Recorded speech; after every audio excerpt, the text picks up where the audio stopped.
Elektromobilita už dávno není jen výsadou osobních aut. Stále častěji si elektromotor nachází cestu i do užitkových vozidel. A to už nejen do těch malých, ale i velkých dodávek. Podobných vozidel je k vidění stále více. Německý Volkswagen už s velkou elektrickou dodávkou začal koketovat před 2 roky. Výsledkem byl moderní e-Crafter, který využívá techniku elektrického Golfu. Poznat elektrický Volkswagen Crafter od toho spalovacího je na první pohled složité. Přítomnost elektromotoru prozrazují vlastně jen loga e-Crafter v masce a na zadních 2 křídlých dveřích. Konektor na nabíjení je skrytý za předními dveřmi a tedy skrytý před zraky běžného okolí.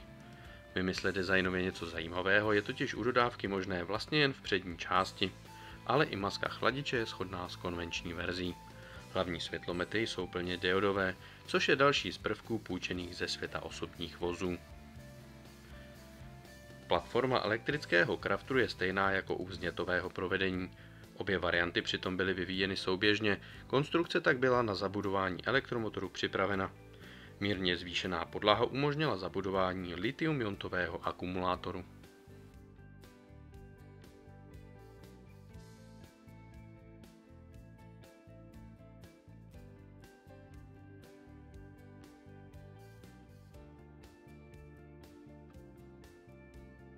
Jestliže je zvenku složité rozpoznat elektrickou verzi od té spalovací, v interiéru je to přece jen o trochu jednodušší.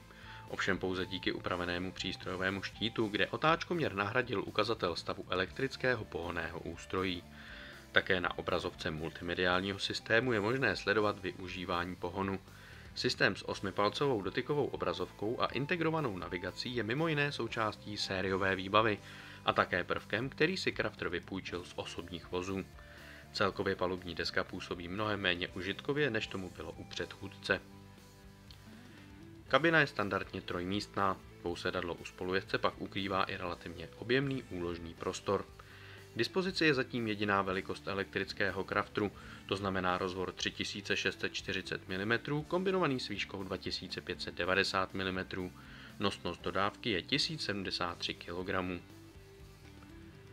Elektrické pohonné ústrojí z velké části odpovídá kompaktnímu hatchbacku e-Golf.